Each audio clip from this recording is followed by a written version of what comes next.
Good morning, friends. The first speaker today will be Professor William Hatcher, Professor of Mathematics at the University of Laval, the author, as we know, of this book, Science of Religion.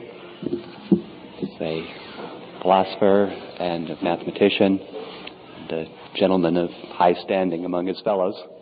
Professor Hatcher.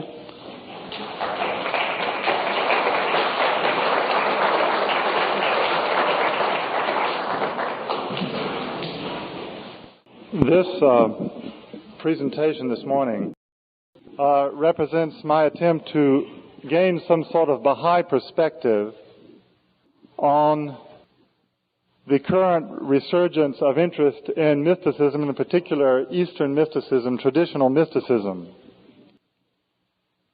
I feel that many Baha'is have perhaps not reacted in a balanced way to some of these movements and to some of this interest in mysticism. Of course, we know, as Shoghi Effendi says, that the mystic feeling which unites man with God is the very core of religious faith. In the last page of the directives from the Guardian, he says it exactly like that. He says, "For the core of religious faith is that mystic feeling which unites man with God. This state of spiritual communion can be brought about and maintained by means of meditation and prayer. And this is the reason why Baha'u'llah has so much stressed the importance of worship." So, quite clearly the Baha'i faith is, so to speak, in the business of mysticism. On the other hand, we know the very strong language in which both Baha'u'llah and Abdu'l-Baha rejected the traditional mystical doctrines of the Sufis, which are more or less identical with the mystical doctrines of the Hindu and Indian school. We can recall the strong language which Baha'u'llah uses against those who would join themselves partners with God, and the strong statements of Abdu'l-Baha in Some Answered Questions, where he makes this clear distinction between manifestation and emanation, saying the prophets say emanation, the Sufis say manifestation, great is the difference between the two. Now, I think it's only natural that Baha'is, if we look at the experience that we have as a community, as a Baha'i community, trying to teach the Baha'i faith in the West to people who are caught up in this extremely materialistic civilization, it's only natural that we would have become excited when we see people who 10 years ago were only interested in how many miles they got to the gallon, who are now all of a sudden these same business executives we see meditating and talking about the importance of prayer and meditation and so on. It's only natural that we would try to build some sort of bridge with the Baha'i faith. But I think we must be very careful how we do this. More recently, there have appeared books such as The Tao of Physics, which some of you may know, which has tried to draw parallels between modern science, presumably the fruit of rational analytic tradition of thought, and Eastern mysticism. And again, many Baha'is have hailed this as sort of the future, that this is the beginning of a coming together of the Baha'i faith and modern thought. As you will see, I mainly don't agree with this way of looking at things. So what I want to try to do then is to give some sort of perspective to this phenomenon. It seems to me that the most basic fact of our existence is our self-awareness. I mean, what defines us as men, as human beings, is the fact that we are aware of ourselves, that we have a conscious intellect. One of the first realizations that this conscious intellect brings to us is the fact that the world objective reality, that is the reality that exists outside of our subjectivity and self-awareness, is divided into two portions, namely a visible, observable portion and an invisible, non-observable portion. In other words, a substantial portion of objective reality. By objective reality, I mean that part of reality which exists outside of our collective human subjectivity is not immediately accessible to our observation. Now, of course, philosophically speaking, there have been many different ways of coming to grips with this fact. But the very fact that invisible reality is non-observable means that we don't know what its limits are, and therefore this produces an extreme anxiety. If whatever unseen forces and entities which exist can influence me to the extent of making me fall down when I'm not supported in the right way, and so on, then what else can they do? What are their limits? The realization that there is an unseen objective reality also raises the disturbing possibility that there may be an unobservable subjective reality. In other words, that there are unconscious mental states, subjective states to which we have no access. In other words, there is an unobservable reality within ourselves. So we could diagram this scheme in the following simple way. I just want to draw this on the board. That's reality. Reality is just everything there is. Of course, we don't know everything that is. We don't know everything that is, but whatever it is, I'm representing it by that. And so, first there is objective and subjective reality. Objective reality being that portion of it which is outside of which is independent of our consciousness, which is outside of us. In other words, everything that's not going on inside your head or anybody else's head. And then there is the visible portion and the invisible portion, and then, of course, the conscious and the unconscious portion of subjective reality. Now, it seems to me that the fundamental fact of this situation is that we cannot explain the way visible reality works without appealing to invisible reality. In other words, if the visible reality and the invisible reality were wholly separate in such a way that we could simply take visible reality on its face value and forget invisible reality totally.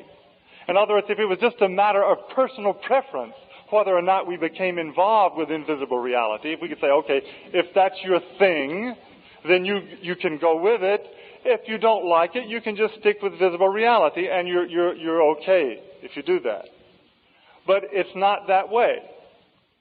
It doesn't work that way because, as I said, you cannot explain the way observable reality works without appeal to non-observable forces and entities. Let me give you a simple example, which is simply gravity. All right? This is an example which is in the book which John mentioned. If I let go of this book, you know what's going to happen. It's going to fall. All right? Now watch this book. Is there any reason why it should go down? Can you observe? I'm talking about visible reality. I'm not talking about intellectual constructions. Is there any observable, sensible reason why that book shouldn't go like this, or like this, or like this, or just sit there? There isn't, is there? Now, of course, if I had it against the ceiling, you would say, well, it can't go up. If I had it against the wall, you'd say, well, I can see why it can't go that way. If I had it against the table, you'd say, well, I see why it can't go down, and it doesn't. All right? But I don't have it here. I have it here. And so when I let go of it, it goes down. Well, maybe it's just a chance, but I do it again. and again, and it keeps going perversely downward. All right? So if we want to get a little bit more of a sophisticated hold on this fact, we could observe the following. There are a number of logical possibilities, right? In other words, it is logically possible to go this way, and so on. But these logical possibilities do not occur with the same relative frequency. In other words, there's only one of these logical possibilities which continues to be realized, namely the going down. The other logical possibilities don't occur. In fact, they don't occur, though there's no observable reason why they couldn't occur. Conclusion, there is some force, all right, which we call gravity.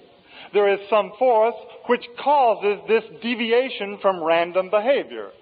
So, this then is a basic epistemological principle of science, namely that we have the right, and in fact we are obliged to infer the existence of an invisible force or entity whenever we observe in sensible reality the behavior of objects which shows a deviation from random behavior. In other words, there are many observable phenomena, such as the behavior of objects in the presence of a large mass like the Earth. There are many such phenomena which cannot be explained without essential appeal being made to invisible objects or forces, because the force of gravity is invisible. You can't see it. You only deduce its existence from the observed behavior of observable objects.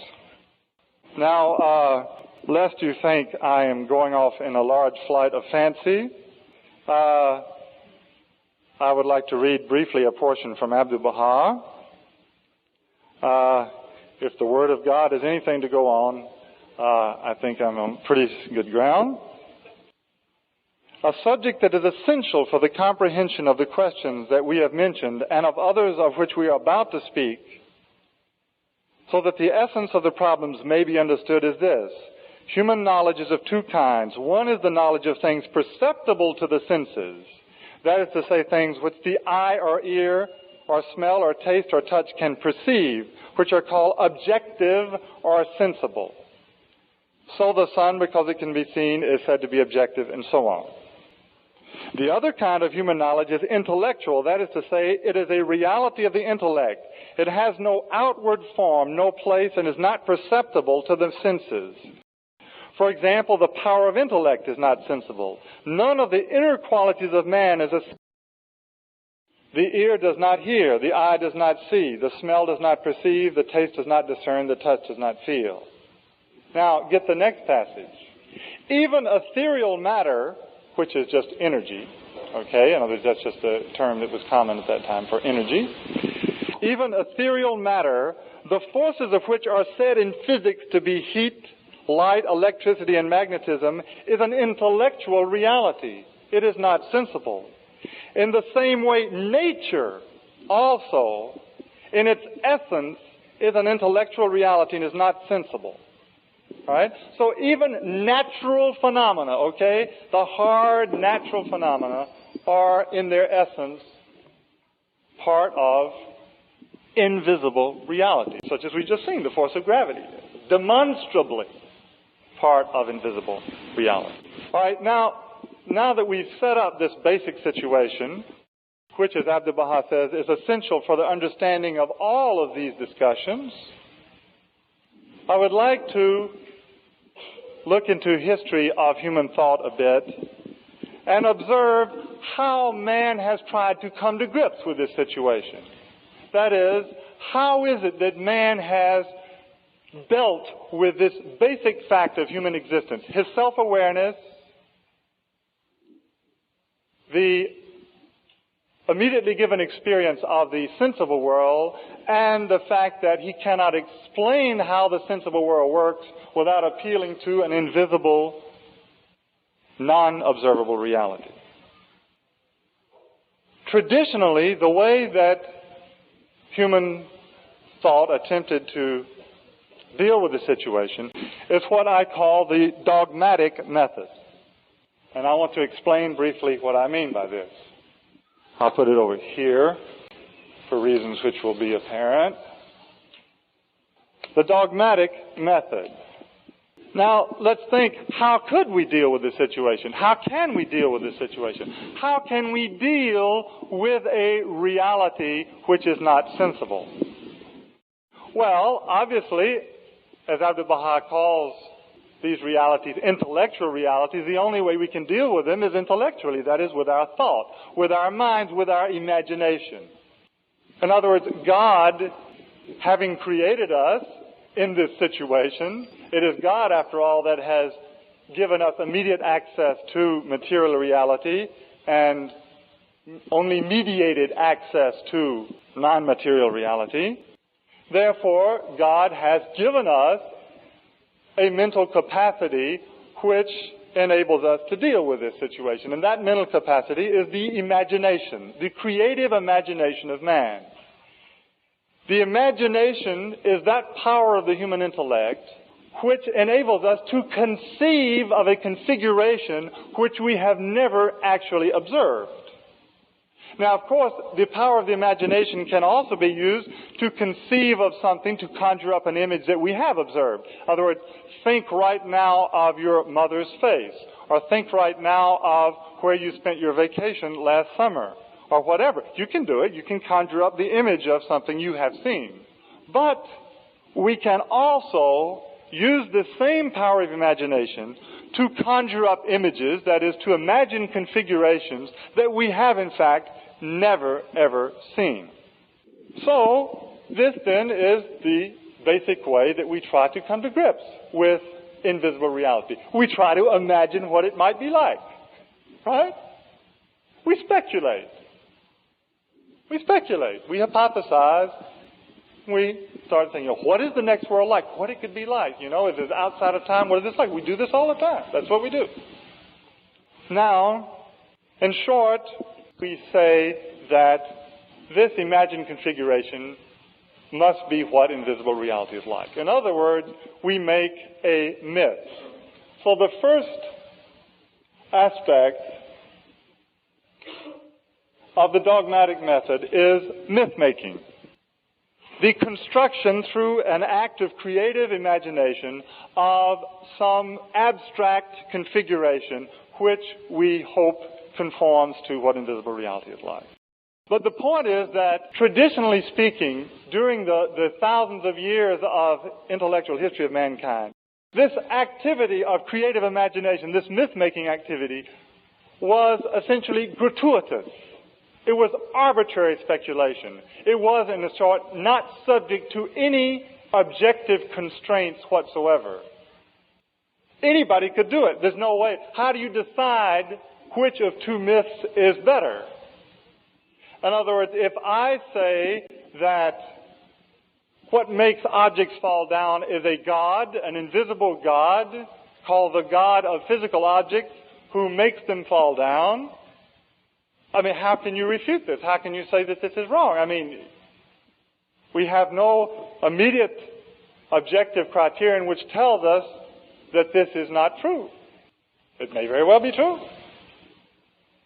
So, I can make up this myth, you can make up another myth. We can each make up a myth, and who's to say who's right or who's wrong?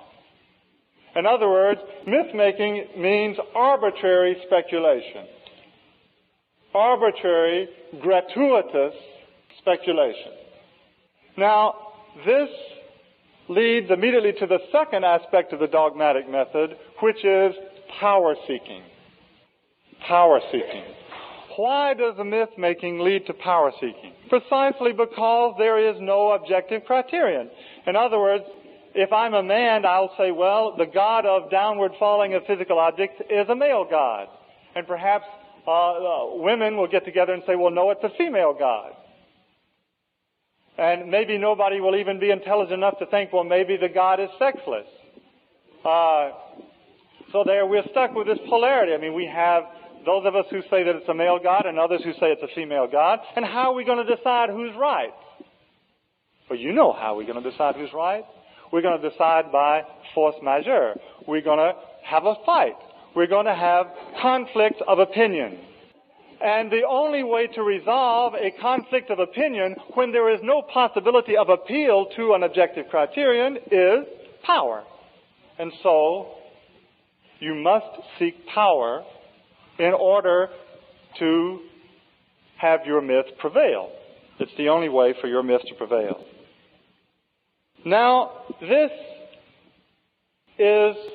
dogmatic method is, as I suggest in this paper, the basic thought milieu of mankind for the vast majority of recorded history. This was the method that the majority of mankind used in its attempt to deal with invisible reality. However, starting in about the 16th, 17th century, there was a basic, and as I will argue in a minute, irreversible transition in the history of human thought. This was the scientific method. The scientific method, then, is what replaced the dogmatic method as the paradigm of human thought and as the paradigmatic way of dealing with invisible reality. And the scientific method has also two basic components which correspond directly to these two basic aspects of the dogmatic method, and that is model building and truth-seeking. I want to explain briefly what I mean by these. Model building uses the same creative imagination that is used in myth-making. In this respect, there's no difference. In other words, the point here is simply that the scientific method does not bring into play any intellectual powers that were unused in this dogmatic method. It's not a question of appealing to new types of mental powers, but simply a difference in method and a difference in the way you use them. So, if you will, a model is a myth. But it's a myth which now must satisfy a certain number of objective criteria. In other words, it's as if Galileo, Descartes, Leibniz, Newton, all of these founders of modern science, Bacon, if you read their writings, you'll see this very explicit. It's totally explicit in Descartes. It's totally explicit in Galileo. It's as if they said, look, for thousands of years, for all these 5,000, 6,000 years, we've been engaging in this dogmatic method. We haven't gotten very far. Why don't we put some limits on this thing? And we'll just put the limits in the following way. We'll say that a myth is acceptable if it makes affirmations about observable reality and these affirmations are true.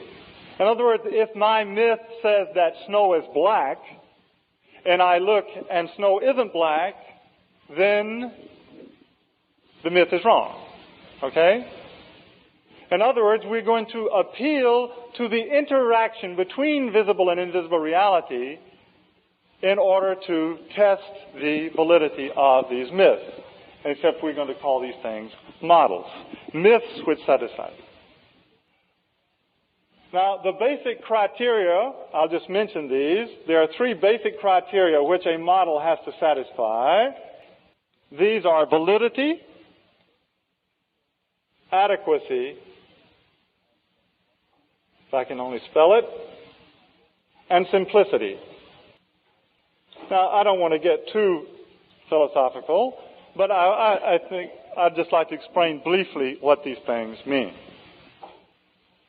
You see, the basic idea is that we start with some portion of observable reality, which we call a phenomenon. We start with some portion of observable reality, and since we cannot explain the way it works without appeal to an invisible reality, we therefore construct a putative explanation. We construct a model. This model is a mental construct, as I've just said. It is a myth. It's a mental construct, an imagined thing. This process of constructing a model of a phenomenon is called abstraction. And abstraction is the basic tool of the human intellect. It is the basic means by which the human intellect functions, and it's the basic difference between man and animals, is the capacity to abstract, to create models of observable phenomena. The animal observes the phenomenal, he has a form of mentation, but he does not have a self-awareness, and he cannot construct an internal model of it. But all of that is present in myth-making, really. The essential difference is that now with model building, we come back through a process known as interpretation, which is simply the inverse of abstraction. And we interpret the model in objective reality. And we see what portion, if any, of objective reality the model explains. Now, with this little diagram, I can explain quite briefly what I mean by validity, adequacy, and simplicity. Validity means that the model cannot contradict any observable phenomenon. As I say, if the model says that snow is black and snow isn't black, in Quebec it isn't, maybe in Ontario it is,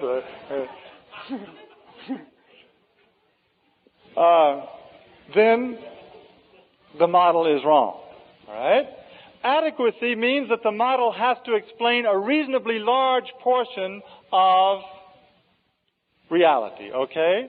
In other words, it has to at least explain the phenomenon that we started with and a little bit more. The more it explains, the greater portion of reality it explains, the more adequate the phenomenon. And finally, simplicity means the following. If I have two models of equal adequacy, I choose the simpler of the two. In other words, we don't want any garbage in our models. We don't want any extraneous hypotheses. We're only going to suppose what is strictly necessary to explain. Now, perhaps this would be more concrete if I link it to the actual historical events. Aristotle said that heavy objects fall faster than light objects. It's obvious, right? If an object is heavier, it has to fall faster. Now, Aristotle was a very sharp guy, and Abdu'l-Baha quotes him, or paraphrases many things that he says, thus giving validity to many things that Aristotle said. And so, for 2,000 years, schoolboys in various cultures and countries copied down faithfully, heavy objects fall faster than light objects. Aristotle says so. Okay? Now, Galileo said, well, why don't we try it? Why don't we try it? And so you know the experiment that was done. You dropped a heavy ball of lead and a light ball of lead, and they arrived at the same time. Well, maybe it's an accident. They tried again and again. And so, turns out that all objects fall with the same rate. The acceleration due to gravity is a constant. And several years later, Newton was able to formulate explicitly this law, which is the inverse square law, which says that two masses are attracted by a force which is inversely proportional to the square of the distance between their centers. But look, isn't this amazing? Now think of this one thing. This experiment which Galileo did was totally accessible during the whole period of human history. He didn't use any fancy instruments. Is there any reason why that experiment couldn't have been done 3,000 years before? The mathematics that Newton used to formulate his law was already known to the Greeks. So, we can see that the incredible success that science has had is due simply to this method. It's not due to anything else. The second aspect of scientific method is truth-seeking. Truth-seeking, this derives from the fact that we have these objective criteria, okay, linked to our models. In other words, the criterion for deciding which of two models is truer or more in conformity to reality is now going to be precisely the degree to which they do observably conform to reality. In other words, truth equals conformity with reality. All right? truth equals conformity to reality. So let's imagine the situation. Let's imagine that we here in this room, we're going to attempt to decide what is the exact temperature in this room at this time. All right? Now, notice the following thing. We might, for example, suppose every one of us guessed what the temperature was. All right? Now, we have three basic things going on here. We have first that there is, objectively speaking, some temperature in this room. All right? There is some degree of heat present in this room, and objectively speaking, the degree of heat present in this room doesn't depend on anybody's guess of what it is, right? In other words, our intellectual attempt to find out what it is not going to change it. So there would be my individual guess as to what the temperature is. There might also be a way of establishing some sort of a group norm. For example, we might say, okay, well, we'll say that the group guess is the average. We'll take the average of everybody's guess. Okay? But you realize the point is that we all might be wrong. In other words, every individual might guess wrong, and the group norm might also be wrong. So not only an individual can be wrong, but whole societies can be wrong. You see, truth is not a matter of statistics. It's not a matter of resolving conflict of opinion. Truth is uniquely a question of finding that which conforms to reality. And this, the Renaissance scientists realized very clearly. So instead of power seeking, we no longer seek power in science because power is useless. All power does is give you the power to make somebody else suffer if he doesn't agree with you. Now, if that's your thing, do it. But that's not going to get you any closer to the truth, right? In other words, if I'm convinced that my guess about the temperature is right, and I have enough power to make you all accept it, then you will say, okay, sure. I don't want to die just for the temperature in the room, all right? Okay? So you'll all say, sure, it's whatever you say it is, okay? But you see the point. For all the power I have, give me absolute power, I still cannot make the temperature be other than it is. So these are the two basic elements, model building and truth-seeking in the scientific method. Now, I'm not saying that simply one day everybody woke up and started doing the scientific method. Obviously, there were thinkers already, Aristotle and Plato, and the best thinkers in each of the traditions already had begun to lay the foundations of this.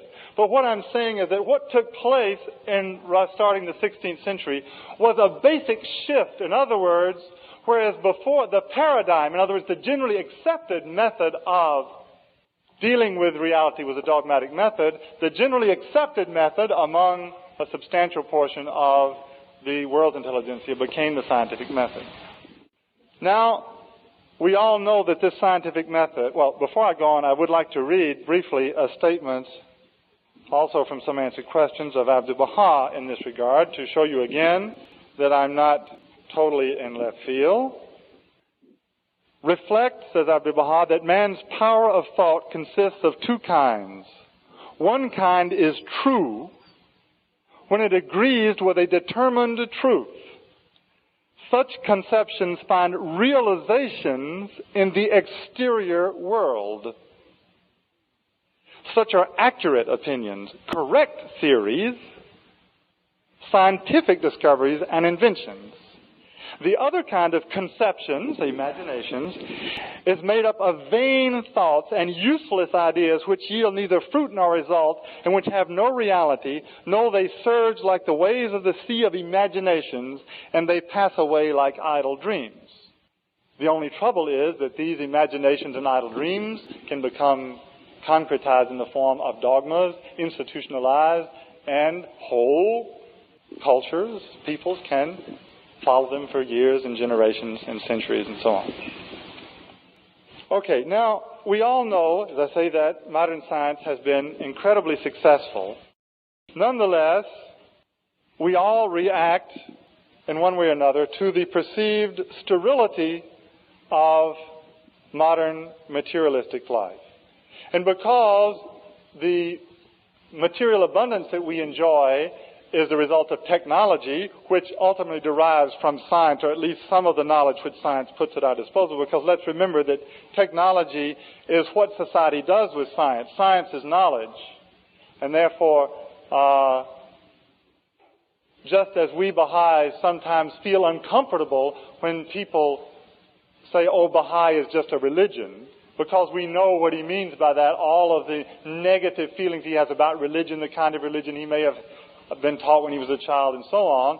Well, in the same way, I, as a practicing scientist, have a similar reaction when people start dumping on science in the name of the abuses which our elected representatives have made of science, and so on. Okay? And of course, scientists have, for egotistical motives, collaborated in this process. I'm not denying that. It's simply a logical point I'm making, namely that technology as such is distinct from science. In a word, the fact that you know how to make an atomic bomb doesn't mean that you make an atomic bomb. I mean, everybody here knows how to kill himself, but you haven't done it. The proof is that you're all here. So we know how to do lots of things that we don't do. So this modern malaise with the sterility of technological culture and modern materialism has led to a situation in which science and technology is perceived very negatively. Because science, having been applied primarily to certain limited areas of material reality, has developed some highly successful theories of limited scope, whereas on the big questions, such as what is the nature of man, and what is the nature of the soul, and what is the relationship between the soul and the body, and so on these questions, perfectly good scientific questions, we still have only the most gratuitous speculations. In other words, still the fruits of the dogmatic method. Now, we all know as Baha'is from reading the statements of Shoghi Effendi that the Baha'i faith accepts the scientific method. The Baha'i faith, as Shoghi Effendi says, is scientific in its method. Is it not interesting that the Baha'i faith is the only revealed religion, the only prophetic religion, to have appeared, historically speaking, since the scientific revolution took place? In other words, every previous revelation was injected into the human thought milieu, whose paradigm was the dogmatic method. Only the Baha'i faith has been injected into a scientific milieu. Nonetheless, as I say, because of the perceived sterility of modern technological life, materialism, there has grown, quite naturally, this longing for simpler days, this longing for this mystic oneness, for this total undifferentiated experience of reality, including the self. In other words, we've grown sick of analysis, distinctions, and so on. And there's this longing for a total experience, a whole experience. And I think this, then, explains reasonably well the resurgence of interest in mysticism and Eastern mysticism. The basis of traditional mysticism,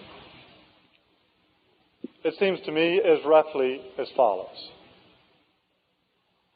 A traditional mystic would say something as follows. He'd say, look, science is great, but you've got one problem. You're always starting with these objective phenomena, which are material reality.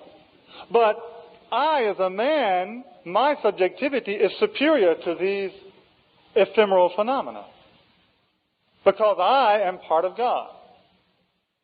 Therefore, true knowledge is obtained not by investigating phenomena, but by cutting oneself off from it as far as possible. In other words, the highest thing that I can experience is my own self, because I'm superior to all this stuff. Okay? Therefore, I cut myself off from it. I close myself in my room. I meditate. I deprive my senses of all of the things that they want to feel and touch and all of these things in order to experience my pure self, my pure being. And, of course, what do you end up with? You end up with nothing. I mean, because that's all that's left. So, I mean, when you cut yourself off from everything else. And this nothingness, this integrated experience of nothingness is somehow supposed to be enlightening. Now, but what's wrong here? What's wrong?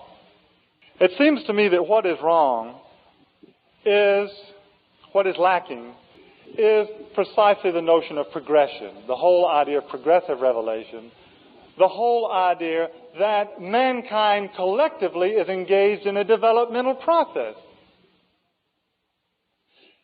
In other words, the current interest in mysticism, the current predilection, is a longing for, in some sense, this pre-scientific day when things were simpler, when the dogmatic method was simple. I mean, it was just that way and that's the way it was. You didn't have to think about it, you didn't have to worry about it, and so on and so on. Now, if we observe developmental phenomena, we can see that any developmental phenomenon proceeds in three basic stages, which I call primal integration, differentiation, and secondary integration. So, in other words, in learning theory, for example, primal integration is what I mean just by Gestalt, okay? It is the global, undifferentiated initial perception. Differentiation is analysis, and secondary integration is synthesis, putting it all back together. Or in the life of the individual, childhood is primary integration, all right? Adolescence is the apogee of differentiation. The person defines his identity. And, of course, maturity is secondary integration when he puts it all together and he comes with conscious collaboration to collaborate with others. It is so, I think we have to live with the fact that this transition from the dogmatic to the scientific method is an irreversible change. We're not going to go bury all these scientific inventions. We're not going to erase all this science from the brains of people. It's irreversible. I think that we will have to live with the fact that we as Baha'is cannot go back to this. We are the leaders. We are to go forward and we have to make these distinctions. We have to take these distinctions that science has given us and use them, integrate them into the spiritual vision that the Baha'i faith has given us. And that, I feel, is the future. And this will be the true mysticism which will transform mankind.